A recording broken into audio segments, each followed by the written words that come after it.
Bismillahirrahmanirrahim. Assalamualaikum warahmatullahi wabarakatuh.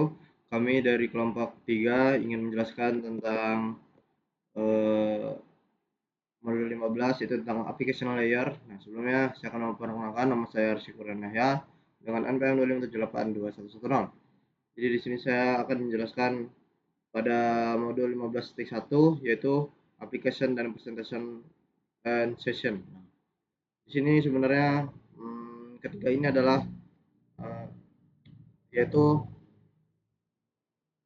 yang ada pada OC layer, yaitu ada application layer, presentation layer, and session layer. Sebelumnya saya akan menjelaskan itu tentang application layer. Nah, ntar. Nah, jadi saya akan menjelaskannya application layer itu apa? Yaitu adalah lapisan yang berinteraksi langsung dengan pengguna dan menyediakan layanan jaringan untuk aplikasi gitu. Jadi fungsi dari application layer ini itu menyediakan layanan jaringan ke aplikasi, lalu memungkinkan aplikasi mengirim dan menyimpan dan menerima data gitu. Terus menyediakan protokol untuk berkomunikasi. Contoh dari application layer ini itu ada kayak HTTP, terus HTTPS, lalu ada FTP, lalu ada DNS, ada DHCP, nah dan lain sebagainya. Seperti itu ya. Selanjutnya itu ada namanya presentation layer. Nih. Nah, atau yang saya sebut lapisan eh, presentasi dan sesi. Nah, apa itu presentation layer?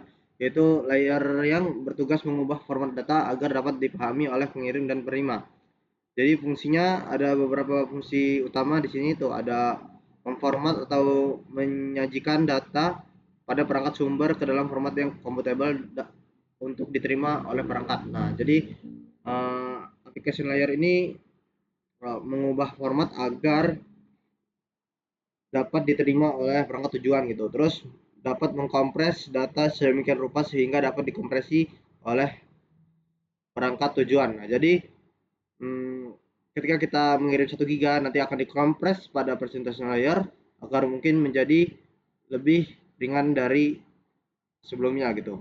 Terus mengenkripsi data untuk transmisi dan deskripsi data yang telah diterima. Nah, jadi ketika kita mengirim data ke tujuan, ya itu nggak mungkin kita tunjukkan langsung data aslinya gitu. Nah, jadi di transmisi atau di encrypt ya, di encrypt pada presentation layer ini agar data tidak bocor ke pihak yang tidak berwenang seperti itu. Terus ada yang namanya selanjutnya protokol lapisan aplikasi TCP atau IP ya. Di sini protokol aplikasi menentukan format dan informasi protokol kontrol yang diperlukan untuk banyak fungsi komunikasi internet umum. Protokol lapisan aplikasi digunakan oleh perangkat sumber dan tujuan selama sesi komunikasi. Nah, di sini ada sistem penanaman yaitu DNS, lalu ada config host, ada boot TP protokol, lalu DHCP ya, ada email, ada transfer berkas, ada web dan lain sebagainya. Nah, selanjutnya akan dijelaskan oleh teman rekan saya. Sekian, terima kasih. Assalamualaikum warahmatullahi wabarakatuh. Saya Resman Gerah dengan NPM 257825051 dari kelas 2B Teknologi Rekayasa Internet. Di sini saya akan melanjutkan materi dari rekan saya, yaitu pada 15.2 yaitu peer to peer. Oke, pada materi peer to peer ini pada 2.1 yaitu model client server. Jadi di topik sebelumnya yang dijelaskan oleh teman rekan saya yaitu telah mempelajari bahwa protokol lapisan aplikasi TCP atau IP yang diimplementasikan pada host sumber dari dan tujuan harus kompatibel ya. Jadi penjelasan pada materi ini, proses client dan server dianggap berada pada lapisan aplikasi. Jadi klien memulai pertukaran dan meminta data dari server, kemudian merespon dengan mengirimkan satu lebih dari ke klien. Jadi protokol lapisan aplikasi menjelaskan format dan respon antara klien dan server. Selain transport data dan aktual, pertukaran ini mungkin juga memerlukan autentikasi pengguna dan identifikasi file data yang ditransfer. Jadi untuk contohnya di sini mungkin kita ambil dari penggunaan layanan email dari ISP untuk mengirim, menerima dan menyimpan email. Lalu klien email pada komputer rumahan mengirimkan permintaan ke server email ISP untuk email yang sudah dibaca. Nah, server kemudian merespon dengan mengirimkan email yang diminta ke klien. Nah, seperti contohnya pada gambar ini kan kita dari server ke klien, dia itu kayak mengirimkan file dari server ke klien gitu. Oke, materi yang kedua itu jaringan peer-to-peer. Jadi model jaringan peer-to-peer terdiri dari dua bagian, jadi jaringan peer-to-peer dan aplikasi peer-to-peer. Jadi kedua bagian ini memiliki fitur yang serupa, tetapi dalam praktiknya bekerja dengan cara cukup yang berbeda. Contohnya dalam jaringan peer-to-peer, dua dan lebih komputer terhubung melalui jaringan dan dapat berbagi sumber daya seperti printer dan file tanpa memerlukan server khusus. Jadi setiap perangkat akhir yang terhubung disebut peer dapat difungsikan sebagai server dan klien. Gitu. Jadi untuk aplikasi peer-to-peer di sini memungkinkan sebuah perangkat untuk bertindak sebagai klien dan server komunikasi yang sama seperti yang dilihat pada gambar. Nih gambar ini ya. Dalam model pada gambar setiap klien adalah server dan setiap server adalah klien. Jadi dua-duanya seperti perangkat yang sama. Aplikasi peer-to-peer membutuhkan setiap perangkat akhir untuk menjadikan antarmuka pengguna dan menjalankan layanan latar belakang. Jadi di beberapa aplikasi peer-to-peer juga menggunakan aplikasi sistem hibrida di mana berbagi sumber daya bersifat berterdeskripsi, tetapi indeks menunjukkan ke sumber lokasi dapat disimpan di directory pusat. Oke, pada materi selanjutnya atau materi terakhir pada materi kedua yaitu aplikasi peer-to-peer umum. Jadi setiap komputer dalam jaringan menjalankan aplikasi tersebut dapat bertindak sebagai klien atau server di komputer lain dan dalam jaringan juga menjalankan aplikasi yang sama. Jaringan peer-to-peer yang umum yang meliputi berikut. Jadi contohnya seperti BitTorrent, koneksi langsung, Edon-Key, dan VRNet. Jadi beberapa aplikasi peer-to-peer berbasis protokol Gnutella di mana setiap pengguna berbagi seluruh file dengan pengguna lain. Seperti ditunjukkan pada gambar, perangkat Luna jenis yang kompatibel dengan Gnutella memungkinkan pengguna untuk terhubung klien Gnutella melalui internet dan menemukan serta mengakses sumber daya dibagikan oleh rekan Gnutella lainnya. Oke, banyak aplikasi peer-to-peer memungkinkan pengguna untuk berbagi bagian-bagian dari banyak file satu sama lain secara bersamaan. Klien menggunakan file torrent untuk menemukan penggunaan lain memiliki bagian-bagian yang mereka butuhkan sehingga dapat terhubung langsung ke penggunaan tersebut. Oke, mungkin itu untuk materi yang kedua, itu peer-to-peer dari saya. Selanjutnya akan disampaikan oleh rekan saya. Terima kasih. Assalamualaikum warahmatullahi wabarakatuh. Nama saya Kalina Bahya, MPM 25782098. Di sini saya akan menjelaskan dari modul 15.3 yaitu Web and Email Protocol, modul 15 Application Layer. Nah, di sini ada Hypertext Transfer Protocol and Hypertext Markup Language. Nah, jadi bagian ini adalah pengenalan dasar tentang bagaimana halaman web itu dibuat dan dikirim. Oke, jadi di sini ada HTML. HTML itu adalah Hypertext Language. Jadi ini adalah bahasa yang digunakan untuk membuat halaman web. HTML itu menentukan struktur teks, letak gambar, dan tautan link yang ada di browser ya. Lalu kalau hypertext ini adalah aturan yang digunakan untuk mengirim ini HTTP ini itu HTTP ini untuk adalah aturan yang digunakan untuk mengirim halaman HTML tersebut ya. Jadi ketika kita mengetikkan alamat web browser, kita menggunakan HTTP untuk meminta file HTML untuk mengirimkan kembali kepada Anda ya, kepada kita ya. Lanjut, di sini ada HTTP dan HTTPS. HTTP ini ya adalah mentransfer data dalam bentuk teks biasa. Jadi teksnya itu tidak dienkripsi. Lalu jika kita login situs HTTP, data password kita itu melintas di jaringan internet apa adanya, sehingga mudah disadap dan diretas. Nah, jadi selanjutnya ada HTTPS. HTTPS ini Hypertext Transport Protocol Secure. Nah, ini adalah versi aman dari HTTP. Huruf S ini berarti source. HTTPS ini menggunakan sistem enkripsi pengecekan data ya. Nah, pengecekan data, jadi agar komunikasi antara browser kita dan server tidak dibaca oleh pihak ketiga. Jadi ini HTTP itu rawan terjadi, data kita rawan diambil, sedangkan HTTP itu aman ya. Selanjutnya ada email protokol. Nah, email protokol ini menjelaskan konsep dasar bahwa sistem ini jadi email ini memerlukan aturan protokol yang benar-benar berbeda dari web atau HTTP. Nah, karena email ini bekerja dengan sistem penyimpanan dan penerusan store and forward, jadi sistem ini membutuhkan protokol khusus untuk mengatur bagaimana pesan dikirim dari pengirim, ditampung di server email, dan akhirnya diambil oleh penerima. Oke. Yang terakhir di sini ada SMTP dan juga POP dan IMAP. Nah, ini SMTP. SMTP ini adalah protokol untuk mengirim tugasnya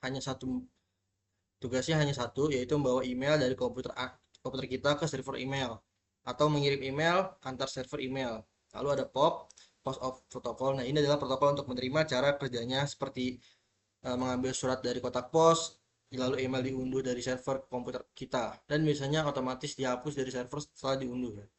Oke, yang terakhir di sini ada IMAP, Internet Message Protocol. Jadi ini juga protokol untuk menerima menerima namun jauh lebih modern ya. IMAP ini membaca email langsung di server tanpa menghapusnya. Ini memungkinkan kita untuk melihat kotak masuk inboxnya. Nah, yang sama dan terinskripsi dari HP, laptop, dan tablet secara bersamaan. Oke, terus saya tutup. Selanjutnya akan dilanjutkan oleh teman saya. Perkenalkan, nama saya Albi Halim. Jadi kali ini saya akan melanjutkan penjelasan teman saya di modul 15.4 tentang sistem nama domain. Jadi, di sini di modul 15 ini kita mempelajari tentang lapisan aplikasi. Di sini ada namanya itu sistem nama domain.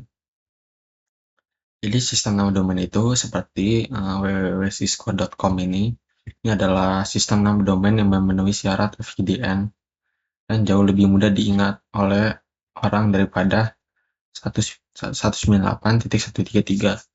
Nah, jadi untuk nama domain yang sudah memenuhi syarat adalah seperti ini ya, www.cisco.com ataupun misalnya www.youtube.com. Nah, itu yang sudah memenuhi syarat FQDN. Kalau seperti ini kan dia sulit dibacanya. Jadi untuk supaya mudah diingat oleh orang seperti ini namanya yang memenuhi syarat dari FQDN.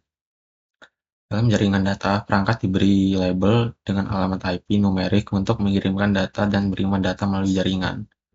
Nama domain dibuat untuk mengubah alamat numerik menjadi nama sederhana dan dapat dikenali. Nah, sebelumnya juga ini Cisco ini namanya itu masih dalam bentuk numerik ataupun biner. Namun untuk mudah diingat oleh orang akan diubah seperti ini ya, menjadi www.cisco.com.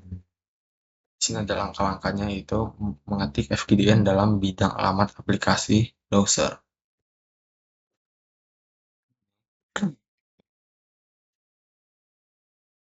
Cisco.com ini juga bisa kita ubah kembali menjadi numerik dengan FQDN into a browser application address field.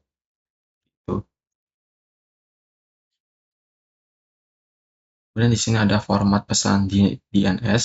Di sini formatnya ada itu artinya device IP versi 4 address.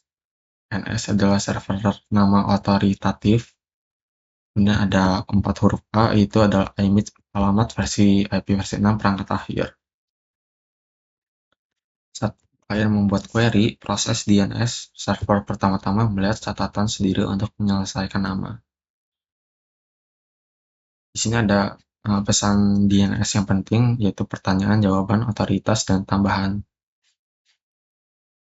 Dan di sini ada hierarki DNS. Jadi, protokol DNS menggunakan sistem hierarkis untuk membuat database untuk memberikan resolusi nama seperti yang ditunjukkan pada gambar. Di sini ada domain tingkat yang berbeda mewakili jenis organisasi atau negara asal. Di sini, .com itu untuk bisnis atau industri, .org itu organisasi atau nirlaba, .au itu adalah Australia, dan .co itu Kolombia. Di sini ada domain-domainnya, di sini ada rootnya. Di sini ada domain tingkat akarnya, yaitu domain tingkat atas TLD, domain tingkat atas lainnya ya. Ini ada @, edu, com, au, CO. Dan tingkat keduanya ada cisco.com. Di sini ada seperti child-nya. Kemudian di sini ada perintah NSLOOKUP. Pada gambar ini, ketika perintah NSLOOKUP dikeluarkan, server DNS default yang dikonfigurasi untuk host Anda ditampilkan. Seperti ini. Jadi di sini untuk menampilkan IP address pada domain yang kita mau atau yang mau kita tuju. Sini ada latihan tentang pemeriksaan sintaks. Kemudian di sini masuk ke protokol konfigurasi host dinamis, yaitu DHCP. Untuk layanan IP versi 4 mengotomatiskan penetapan IP alamat versi 4, subnet mask, gateway, dan parameter jaringan IP versi 4 lainnya. Di sini ada contoh dengan jaringan rumah server DHCP biasanya terletak di router lokal yang menghubungkan jaringan rumah ke ISP. Seperti ini ya untuk gambarnya. Jadi di sini pekerja bergerak ataupun klien DHCP disambungkan ke router. Router ini nantinya akan tersambung ke servernya, kemudian akan menyambungkan lagi ke jaringan-jaringan seperti jaringan perusahaan, kemudian DHCP server. Di sini ada banyak jaringan menggunakan DHCP dan pengalaman statis. DHCP digunakan untuk host tujuan umum. Kemudian di sini ada DHCP operation. Di sini ada klien DHCP, kemudian DHCP server. Kemudian di sini klien dapat menerima beberapa pesan DHCP buffer jika ada lebih dari satu server DHCP di jaringan lokal, dengan asumsi bahwa alamat IP versi 4 diminta oleh klien atau ditawarkan oleh server. Mungkin itu saja untuk penjelasan saya tentang 15.4. Untuk penjelasan berikutnya akan dilanjutkan oleh teman saya. Terima kasih telah menyaksikan. Halo, Assalamualaikum warahmatullahi wabarakatuh. Perkenalkan, nama saya Dina Septiani, NPM 2578238. Di video yang kali ini saya akan mempresentasikan modul 15 di 15.5 mengenai protokol transfer file. Oke, di sini di topik sebelumnya di modal atau client server, kita itu kan dapat mengubah data ke server dan dapat mengunduhnya dari server. Jadi jika kedua perangkat itu menggunakan protokol transfer file atau biasa kita sebut dengan FTP seperti HTTP, email, dan protokol pengalamatan FTP itu dia adalah protokol lapisan aplikasi yang biasa digunakan. Kemudian FTP dikembangkan untuk memungkinkan transfer data antara klien dan server. Jadi klien FTP itu adalah aplikasi yang berjalan di komputer yang dimana ini digunakan untuk mengirimkan data dan menerima data dari server FTP. Oke, di sini ada gambar yang dimana koneksi kontrol itu klien membuka koneksi pertama ke server untuk lalu lintas si kontrol, kemudian koneksi data si klien membuka koneksi kedua untuk lalu lintas data, kemudian mentransfer data ke klien, kemudian blok pesan server. Server message block atau bisa disebut dengan SMB adalah protokol berbagi file klien atau server yang menjelaskan struktur sumber daya jaringan seperti direktori, file, printer, dan port serial. Ini dia tuh protokol kayak permintaan respon gitu. Jadi semua pesan SMB itu dia punya format umum. Nah, formatnya itu tadi dia menggunakan header yang ukurannya tuh tetap, terus dia diikutin oleh parameter dan komponen yang dimana itu dia berukuran variabel. Dan ini adalah 3 jenis SMB. Yang pertama dia memulai mengautentikasi dan mengakhiri sesi. Kemudian kontrol akses file dan printer, kontrol akses file izinkan aplikasi untuk mengirimkan atau menerima pesan ke perangkat lain. Pelayanan berbagi file dan pencetakan SMB itu sudah menjadi andalan Microsoft dengan diperkenalkannya seri perangkat lunak Windows. Microsoft mengubah struktur dasar penggunaan SMB. Oke, cukup sekian video penjelasan dari saya. Apabila ada kesalahan dan kekurangan saya mohon maaf. Saya akhiri. Wassalamualaikum warahmatullahi wabarakatuh.